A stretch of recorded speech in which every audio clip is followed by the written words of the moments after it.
Assalamu alaikum. Today on Noran Academy, we discuss justice that repairs. If you benefit, please support by subscribing and sharing as a sadaqah. We're going to explore a really powerful lesson today through the story of a leader who chose to build trust over instilling fear. Just think about that for a moment. This single idea really sets the stage for everything we're about to discuss.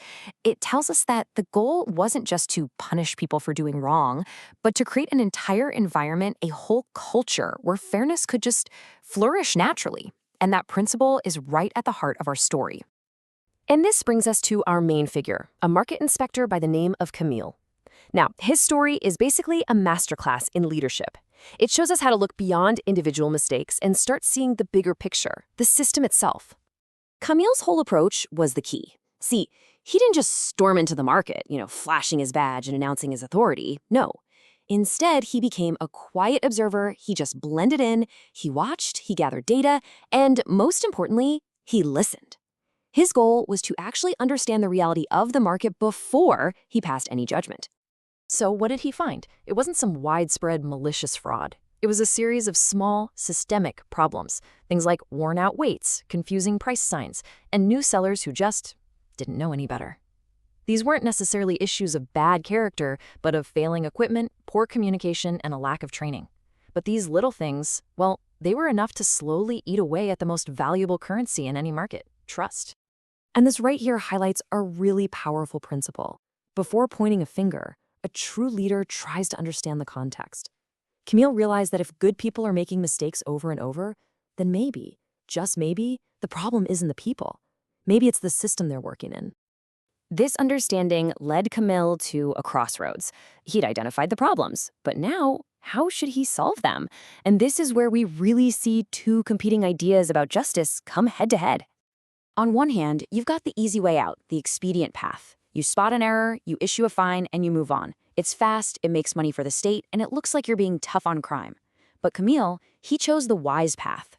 It was slower, for sure. It required a lot more effort. And it was focused on teaching and gentle correction, not punishment. This really gets to the profound wisdom behind his choice. See, publicly shaming someone might stop one person for a day, but it just creates resentment and fear in the long run.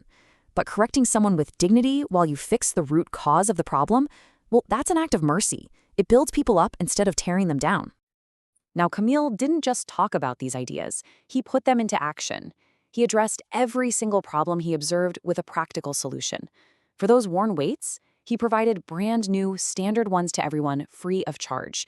For the confusing prices, he set up clear, easy-to-read pricing boards for all to see. For the new, inexperienced sellers, he offered free training sessions. Fines became the absolute last resort, saved only for those who were deliberately trying to cheat people. And what was the result of all this?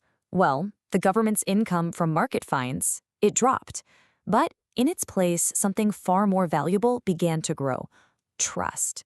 And Kamil understood that trust is the real engine of a healthy, prosperous society.